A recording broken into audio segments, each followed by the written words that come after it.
책상 앞에만 앉히면 유독 산만한 아이. 다른 집 아이들과 비교했을 때 학습 습관 잡기가 유독 힘든 아이. 혹시 아이가 타고난 기질 때문이라고 생각해 보신 적 있으신가요? 안녕하세요. 친절한 영아쌤입니다. 저는 올해 3학년 1학년이 된 두 아들을 키우고 있는데요. 첫째의 초등 입학을 전후해서 초등 저학년 때 학습 습관 잡기를 목표로 여러 가지 노력을 해왔습니다. 강의도 찾아보고 책도 읽어보고 여러 시행착오를 겪으면서 내 아이의 학습 습관을 잡는 과정에서 여러분들에게 공유할 만한 것을 두 가지 영상으로 올렸었는데요. 많은 초등학부모님들께서 공감해 주셨어요. 그런데 유독 첫째 아이의 학습 습관을 잡는 과정에서 첫째이기 때문에 그런 것도 있겠지만 여러 시행착오가 있었고 힘들기도 했어요. 주변에서는 초등 저학년 다 그렇다, 아들이라서 그렇다, 이런 위로 아닌 위로를 해주셨는데 올해 1학년 입학한 둘째와 비교해봐도 첫째 때 유독 더 힘들었던 기억이 있습니다. 지금은 학습 습관이 어느 정도는 잡힌 상태이긴 한데요. 최근에 제가 한 권의 책을 읽으면서 아이의 기질과 관련하여서 왜 그렇게 힘들었는지 그 이유도 아이 입장에서 이해를 하게 되었고, 또 제가 알게 모르게 해온 것들 중에서 이런 부분들이 아이의 기질상 어려움을 극복하는 데 도움이 되었구나 라고 하는 생각을 하게 되어서 오늘은 산만한 아이 학습 습관을 잡는데 부모가 어떤 식으로 이해하고 도움을 줄 수 있을지에 대해서 이야기를 한번 해보려고 합니다. 그럼 시작할게요. 제가 읽은 책은 권혜연 선생님이 쓰신 후천적 공부머리 성장법이라고 하는 책입니다. 도서관에 갔다가 책의 뒷면에 추천사를 어디든 학교의 하유정 선생님이 쓰셨길래 어떤 책이지 하고 궁금해서 읽게 되었는데, 최근에 읽은 여러 학습서 중에서 이 초등 학습 습관을 잡고 또 공부를 어떻게 도와주면 좋을지에 대해서 가장 분명한 해결책을 제시해 준다고 할까요? 그래서 주변의 사람들에게도 학습 때문에 고민을 하고 있으면 이 책을 읽어보라고 요즘 적극 추천하고 있습니다. 아이의 학습을 도와주기 위해서는 기질, 습관, 지능 세 가지 측면에서 아이를 이해하고 도와주어야 한다라고 책 속에서 말하고 있어요. 그런데 그 중에서도 앞서 말씀드린 것처럼 저는 기질 부분에서 이제껏 제가 이해하지 못했던 첫째의 학습 습관, 학습 태도에 대해서 이해할 만한 여러 가지 인사이트를 얻게 되어서 이 부분을 중점적으로 말씀을 한번 드려보려고 합니다. 기질은 외부 자극에 대해서 어떤 식으로 행동할 것인가를 결정하는 뇌의 자동 결정 시스템이라고 합니다. 그런데 뇌의 이런 작용에 기능하는 신경 전달 물질은 유전적인 요인의 영향을 가장 크게 받고 태어날 때부터 어느 정도는 정해진 상태로 태어난다고 합니다. 미국의 유전학자 클로닝거 박사는 이 기질을 4가지 측면으로 분류를 했다고 하는데요. 자극 추구, 위험 회피, 사회적 민감성, 인내력이라고 하는 4가지 차원으로 구분을 했고, 저자는 이 4가지 차원을 기준으로 해서 기질별 장단점을 정리해서 책 속에서 소개를 하고 있습니다. 저는 이 중에서 높은 자극 추구, 높은 사회적 민감성, 이게 딱 첫째에 대한 설명이라고 느꼈거든요. 잠깐 한번 살펴보면요. 높은 자극 추구 기질의 경우에는 활동적이고 호기심이 많은데 충동적이다라고 하는 단점이 있습니다.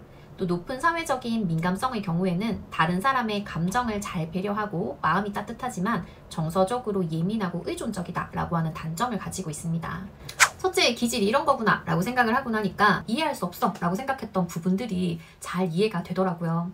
아이의 평소에 독서력이라든가 말을 하는 거, 어휘력 이런 걸 봤을 때는 수학 문제를 풀 때 이렇게 간단한 문장 속에서 조건을 놓치면 안 되지 않나 라는 생각이 드는데요. 아이가 그런 부분에서 실수를 정말 많이 했어요.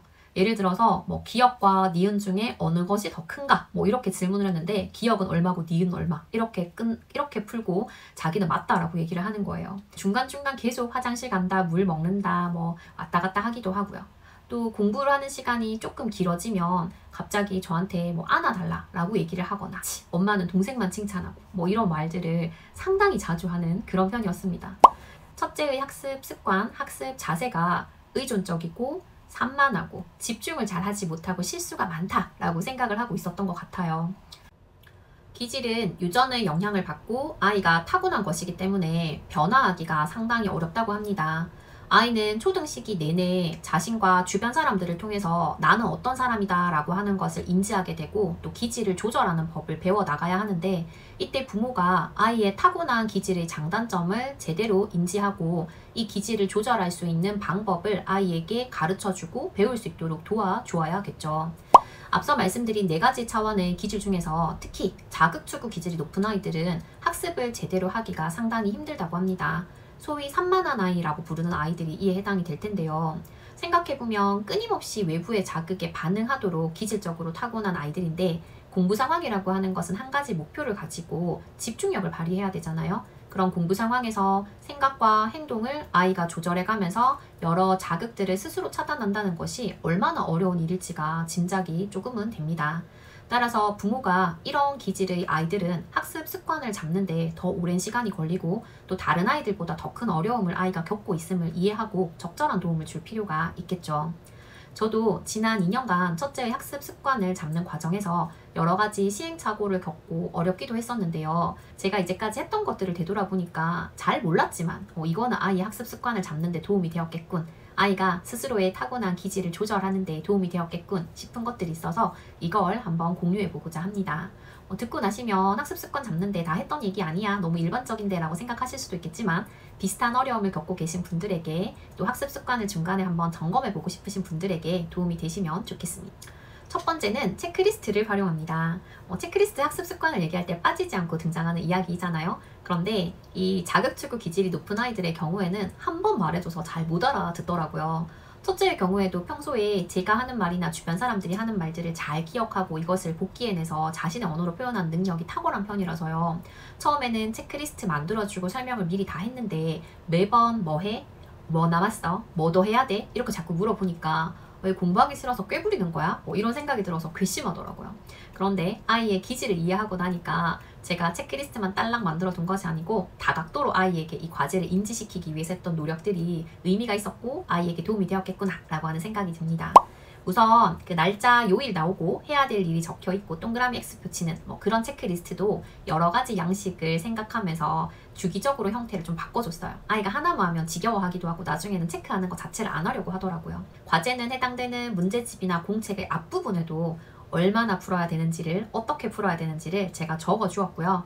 또 아이가 문제 풀고 나면 부모가 채점해줘야 되는 경우가 있잖아요. 그러면 채점한 후에 한 과제에 대해서 수정해야 하거나 더 풀어야 될 부분이 있는 것은 적어주어서 중간 진행 과정을 아이가 확인할 수 있도록 했습니다.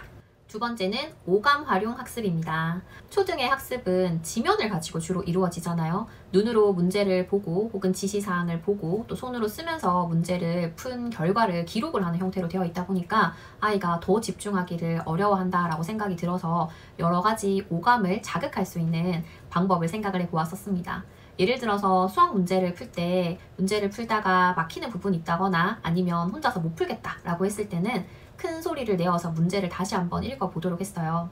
그러면 아이가 문제를 읽으면서 중요하다, 이 문제를 푸는데 이 조건은, 이 부분은 꼭 기억해야 된다 라고 생각되는 부분에 동그라미를 쳐보게 하거나 아니면 제가 표시를 해주기도 했습니다. 문제를 다 읽은 후에는 문제를 아이의 말로 다시 한번 표현을 해보겠어요. 뭐를 구하라는 문제인데 꼭 생각해야 되는 거는 1번은 이거고 2번은 이거다, 이렇게 아이가 말로 표현을 하면서, 바꿔서 표현을 하면서 이 문제를 어떻게 풀어야 될지 방법을 스스로 찾게 되는 경우가 많았습니다. 또 잘 되진 않았지만 1학년 때부터 하얀 종이를 주고 문제를 푸는 과정을 한번 적어보라고 했었는데요. 3학년 정도가 되니까 어느 정도 순서를 갖춰서 문제풀이 과정을 적을 수 있게 되었고, 문제가 잘 풀리지 않는다 혹은 틀렸다 했을 때 본인이 적어놓은 것을 다시 보면서 어떻게 풀었는지를 설명하는 과정에서 본인 스스로 잘못 푼 부분을 찾아내기도 하더라고요. 또한 도형뿐만 아니라 연산의 경우에도 다양한 교구를 활용을 해서 문제를 풀도록 했는데요. 이거는 아이가 교구의 경우에는 직접 손으로 만져볼 수 있기 때문에 문제를 푸는데도 도움이 되고 또 문제를 어떻게 풀지 아이디어를 얻는데도 좀 더 집중할 수 있는 효과가 있더라고요. 또한 영어의 경우에는 영어 단어를 아이들이 외우잖아요. 테스트하고 나서 제가 옆에서 보고 있긴 하지만 채점은 아이에게 하도록 합니다. 그러면 책과 본인이 쓴 것을 서로 비교해 보면서 스펠링이 잘못된 부분이나 빠진 부분들을 찾아내기도 하고요. 아이가 틀린 단어는 화이트보드에 적도록 합니다. 저기 뒤편에 살짝 보이는데요. 아이가 틀린 단어들을 그 화이트보드에 적어놓고 오며 가며 볼 수 있도록 하고, 특히 안 외워지는 단어는 알파벳 블럭으로 한번 만들어보는 그런 작업을 하기도 했어요. 그 영어 사전에서 직접 스펠링을 본인이 손으로 치면서 찾아보는 그런 것도 해보았는데요. 아이가 반복해서 단어를 볼 수 있는 효과도 있고, 헷갈리거나 잘 외워지지 않는 것들을 기억하는 방식을 스스로 생각을 해보게 되더라고요. 아이 공부시키다 보면 제일 짜증나는 순간이 아이가 또 해야 돼? 왜 해야 돼? 이렇게 질문을 할 때 아닌가요? 가급적 짜증내지 않고 새로운 과제를 시작할 때나 혹은 중간에 아이가 하기 싫어서 그런 류의 질문을 던질 때 왜 이 일을 해야 하는가? 이걸 통해서 네가 얻어야 되는 것이 무엇인가? 목표와 또 어느 정도 해야 되는지, 얼만큼 하면 되는지, 어떻게 해야 되는지 과정에 대해서 설명을 해주려고 노력을 했습니다. 가급적 화내지 않고 감정 섞지 않고. 파닉스를 저와 함께 하다가 잘 안 돼서 학원을 가서 배웠었는데요. 학원에 가게 되면 아무래도 숙제도 있고 또 안 하던 걸 하려고 하니까 외국어를 배우는 건데 아이가 얼마나 힘들겠어요. 그래서 이 파닉스 하는 동안 아이가 영어 왜 해야 돼? 하기 싫어 라고 하는 말을 정말 입에 달고 살았었는데요. 그때 끝도 없이 제가 얘기해줬던 것이 있어요. 영어는 초등학교 3학년부터 배우는데 국어처럼 한글처럼 기역, 니은부터 ABCD부터 배우는 것이 아니라 바로 문장으로 배운다. 만약에 초등학교 3학년까지 영어 하지 않다가 3학년부터 영어를 하려면 그때 영어에 아주 집중적으로 시간을 투자해야 되는데 다른 너가 좋아하는 거, 노는 거, 책 읽는 거, 다른 공부 제쳐두고 영어만 해야 된다면 너 너무 힘들지 않을까? 이렇게 협박 아닌 협박을 하면서 영어 공부를 꾸준히 1학년 때부터 해야 하는 이유에 대해서 아이에게 설명을 해주었습니다. 수학 심화 문제집 풀 때 아이가 학교에서 쉬운 것만 하는데 집에서 왜 이렇게 어려운 거 풀어야 되냐고 하기 싫다 뭐 이렇게 눈물바람일 때도 설명을 해주었어요. 수학에서 문제를 단순히 풀고 치우는 거 이런 거 앞으로 AI, 인공지능, 컴퓨터 다 할 수 있는 건데 사람이 수학을 공부하는 이유는 논리적인 사고력을 키우기 위해서다. 그런데 쉬운 문제만 푼다고 해서 논리적인 사고력이 길러지지 않는다. 어려운 문제를 풀면서 이렇게도 생각해보고 저렇게도 생각해보는 과정에서 수학적인, 논리적인 사고력을 키울 수 있다. 또 어렵지만 이거를 해냈을 때 성취감, 뿌듯함 이런 걸 느낄 수 있다. 너가 1학기 문제집 풀 때보다는 지금 2학기 문제집 풀 때 덜 힘들고 더 어려운 문제도 쉽게 풀 수 있고 그러면 성장한 너 자신이 뿌듯하고 자랑스럽지 않냐 뭐 이런 식의 이야기를 해주었습니다. 목표 과정을 설명해 주는 것은 자극추구 기질이 높은 아이들의 일상생활에도 적용해 볼 수 있습니다. 저희 첫째의 경우에는 아무리 짧은 거리를 외출을 하더라도 언제 도착해? 얼마나 가? 뭐 이거를 진짜 한 100번 물어보는 아이거든요. 신랑이 너무 힘들어해요. 차에서 아이가 계속 질문을 하는 것에 대해서. 그래서 외출을 하기 전에 미리 어디에 가고 뭐 하러 가고 얼마 정도 시간이 걸린다라고 아이에게 얘기를 해주고 출발을 합니다. 그리고 선택지가 여러 개일 때는 뭐 시간은 이렇게 걸리고 가서 할 수 있는 건 이런 게 있는데 1안과 2안 중에서 너는 뭐를 하고 싶어? 어디에 가고 싶어? 아이에게 이렇게 선택을 하도록 할 때도 많고요. 그럼에도 불구하고 아이가 차에서 뭐 내비게이션에 있는 시간도 있고 시계도 있고 다 뜨는데도 정말 질문 계속 하거든요.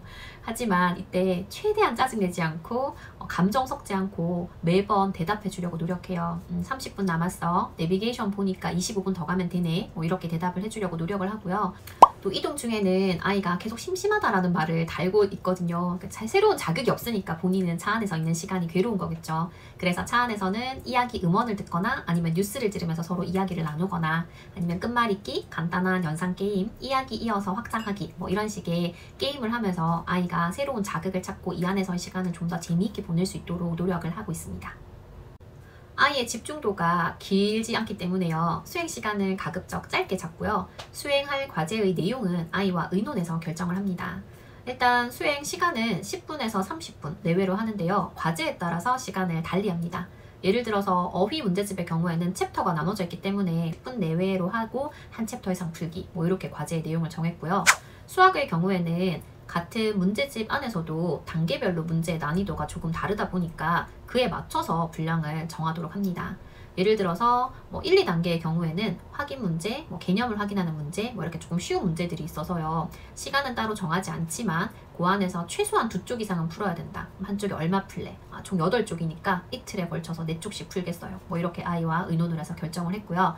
이 쉬운 1, 2단계의 경우에는 문제 틀리면 틀린 개수만큼 플러스 1개씩 더 풀기 뭐 이렇게 페널티를 줍니다. 그러면 아이가 좀 더 집중해서 빠뜨리고 안 풀고 지나간 문제가 있는지 잘못 푼 문제가 있는지 한 번 더 확인을 해보더라고요. 문제 더 풀기 싫으니까요. 3단계, 4단계부터는 문제가 좀 어려워지니까 문제 개수도 정하고 시간도 정합니다. 30분 동안 10개의 문제를 풀되 엄마 도움을 받지 않고 최대한 집중해서 풀기. 근데 이 시간 내에 해결하지 못한 문제만큼은 엄마의 도움을 받아서 풀되 2문제당 1문제 더 풀기 뭐 이런 식으로 규칙을 정해서 아이와 함께 하고 있습니다. 매일매일의 스케줄이나 아이의 컨디션에 따라서 조금씩 조정을 하기는 하는데요. 이렇게 아이와 의논을 해서 과제의 양을 결정을 하고 또 조정하는 과정에서도 어느 정도 아이의 의견을 받아들여주면 본인이 결정을 하고 본인이 제안을 했다는 점 때문에라도 아이가 끝까지 해보려고 노력을 하더라고요. 또 순간순간 아이의 집중력이 훅 날아가 버리니까요. 그럴 때는 집중해, 뭐 하는 거야? 이렇게 말하기보다는 뭐 더 해야 되는지 우리 체크리스트 한번 확인해 볼까? 풀이 과정 보면서 어디까지 풀었는지, 어디에서 막혔는지 설명해 줄래? 뭐 이렇게 아이의 주의를 환기할 수 있도록 부드럽게 말로 하는 편이에요. 중간중간에 아이가 문제 풀다가 잘 못하겠다라고 징징거릴 때는 유치하지만 칭찬도 해주고 또 안아주면서 주의를 환기하려고도 하고요.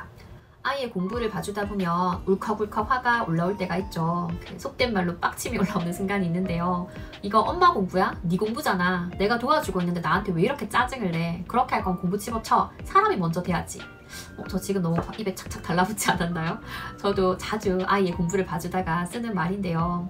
항상 이렇게 아이의 공부를 봐주다가 감정이 올라올 때는 내가 이걸 지금 왜 하고 있는가, 목적, 본래의 목적을 생각해 보시면 화를 가라앉히는 데 도움이 됩니다. 초등 때 아이가 길러야 하는 중요한 덕목 중에 하나가 근면성인데요. 하기 싫어도 해야 할 일이 있다는 것을 알고 그것을 끝까지 완벽하진 않더라도 해내려고 노력하는 모습 자체를 근면성이라고 봐주고 인정을 해야 한다고 합니다. 이렇게 부모가 계속 인정해주고 또 칭찬해줄 때 아이는 스스로를 근면한 존재라고 생각을 하게 되고 이 근면성에 친숙해지면서 근면한 행동을 하게 된다고 하네요. 그러한 점에서는 아이가 투덜거리더라도 짜증스러운 태도를 보이더라도 이 아이가 노력하고 있구나, 얘도 기질과 맞지 않게 이렇게 하려니까 얼마나 힘들까라고 생각하면서 아이의 학습을 어떻게 도와주면 좋을지를 고민해 볼 수 있을 것 같습니다. 오늘도 영상 끝까지 함께 해주셔서 감사하고요. 좋아요, 구독, 알림 설정도 부탁드립니다. 감사합니다.